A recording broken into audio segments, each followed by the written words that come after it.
अस्सलाम वालेकुम स्टूडेंट्स, आज का टॉपिक है Mendel's law of independent assortment. Mendel's law of independent assortment में भी क्रॉस कराया जाएगा। उससे पहले इसकी डेफिनेशन देखते हैं। The allele of a gene pair segregate. Segregate का मतलब है सेपरेट होना, get separated and distributed to gametes independently from the allele of other genes pair. अब इसी को देखेंगे डिटेल से और एक्सपेरिमेंट करेंगे। तो यहाँ पर आपको एक टर्म नज़र आ रही है जो कि हमने यूज़ की थी प्रीवियस लेक्चर में, मोनोहाइब्रिड क्रॉस के नाम से। यहाँ पर है डाई हाइब्रिड क्रॉस।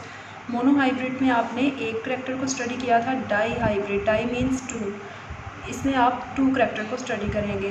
तो टू कंट्रास्टिंग ट्रेड्स जो हैं एट अ टाइम अगर आप स्टडी कर रहे हैं, जैसा कि सीड, शेप और कलर आप दोनों के बारे में स्टडी कर रहे हैं, तो उसको कहा जाएगा डाई हाइब्रिड क्रॉस। वहाँ पर सिर्फ शेप आपने बात की थी, डिस्कस किया था। यहाँ पर शेप एंड कलर दोनों को आपने स्टडी करना है।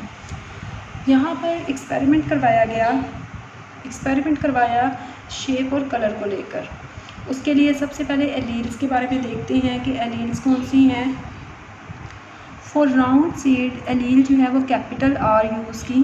कैपिटल आर डोमिनेंट केस, यानी ये डोमिनेंट थी किसके ऊपर, अब रिसेसिव केस पे। अगर तो सीड राउंड है तो उसके लिए एलील क्या होगा, कैपिटल आर। और अगर रिंकल्ड है सीड तो एलील कौन सी होगी, स्मॉल आर। और ये केस क्या होगा, रिसेसिव केस। यहाँ पर मैंने आपको प्रीवियस लेक्चर में भी बताया था डोमिनेंट या रिसेसिव के बारे में। अगर आप प्रीवियस लेक्चर को नहीं देखते हैं तो आप नेक्स्ट वन लेक्चर्स जो भी आ रहे हैं आपको ज़्यादा अच्छे से समझ नहीं आएगा। अब ये तो हो गया आपके पास शेप को लेके। अगर कलर आ जाता है, कलर के बारे में स्टडी करना है, तो सिमिलरली येलो कलर सीड है, अगर आपके पास येलो सीड है तो उसके लिए एलील जो है वो कैपिटल वाई यूज़ की जाएगी और ये होगी डोमिनेंट, ये अपना एक्सप्रेशन शो करेगी। और अगर तो सीड का कलर ग्रीन है तो ग्रीन के लिए एलील स्मॉल वाई यूज़ की जाएगी और ये रिसेसिव होगी, यानी इसके ऊपर ये अपना कलर शो करेगा। अगर दोनों इकट्ठे आ रहे हैं वाई वाई, अगर कैपिटल वाई और स्मॉल वाई जो है वो इकट्ठे आ गए हैं तो कलर क्या होगा, येलो कलर, क्योंकि डोमिनेंट जो है वो अपना एक्सप्रेशन शो करेगा। इसी तरह यहाँ पर अगर कैपिटल आर और स्मॉल आर जो हैं वो इकट्ठे आ गए हैं तो यहाँ कैपिटल आर अपना एक्सप्रेशन शो करेगा राउंड सीड की फॉर्म में। स्मॉल आर आएगा तो ही केस जो है वो आपके पास रिसेसिव होगा। और यहाँ पर अगर आपके पास स्मॉल वाई आएगा तो ही आपके पास ग्रीन सीड कलर आएंगे, ग्रीन कलर के सीड्स आएंगे। तो ये है आपके पास Mendel's law of independent assortment, dihybrid cross, experiment और इसके सीड, शेप और कलर के बारे में, एलील के बारे में डिस्कस किया। नेक्स्ट वन इसका एक क्रॉस करके देखते हैं।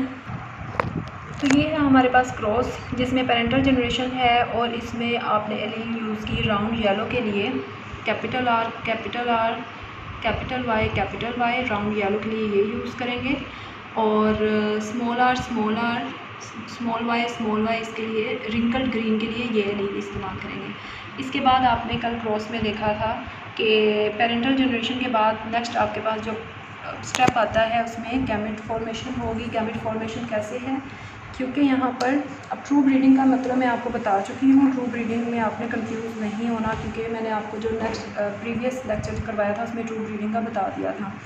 यहाँ पर इसके सबसे पहले गैमेट्स बनाते हैं, क्योंकि सेम है तो एक आर आएगा और एक वाई एलील या कैपिटल फॉर्म में। यहाँ पर भी दोनों सेम हैं। यहाँ पर मैंने आपको बताया था कि अगर स्मॉल आर है तो ये रिसेसिव केस है, तो ही आपके पास ये कलर आएगा और ये रिंकल्ड आएंगे। इसमें भी सेम है तो ये आपके पास आ गया। अब इन दोनों का क्रॉस करवाने के बाद कौन सा था फर्स्ट पीरियड जनरेशन, तो ये है आपके पास F1 जनरेशन। F1 जनरेशन जो है वो आपके पास क्या आएगी, इन दोनों का क्रॉस करवाने से capital R, small R and capital Y, small Y. तो क्योंकि यहाँ पर ये डोमिनेंट है तो क्या आएगा, राउंड, ऑल राउंड होंगे, क्योंकि आर अगर किसी भी केस में आ गया है कैपिटल तो क्या होंगे, ऑल राउंड होंगी। और अगर वाई जो है वो कैपिटल फॉर्म में आ गया है तो ये सारे क्या होंगे, येलो। ग्रीन उसी सूरत में होंगे, उसी केस में होंगे जब ये दोनों रिसेसिव फॉर्म में आए और रिंकल्ड भी इसी केस में होंगे अगर ये दोनों रिसेसिव में आए, यानी स्मॉल आर स्मॉल वाई। तो F1 जनरेशन के बाद नेक्स्ट वन है F2 जनरेशन। इसके बारे में और नेक्स्ट ईयर के बारे में इंशाल्लाह नेक्स्ट लेक्चर में डिस्कस करेंगे। Thank you so much.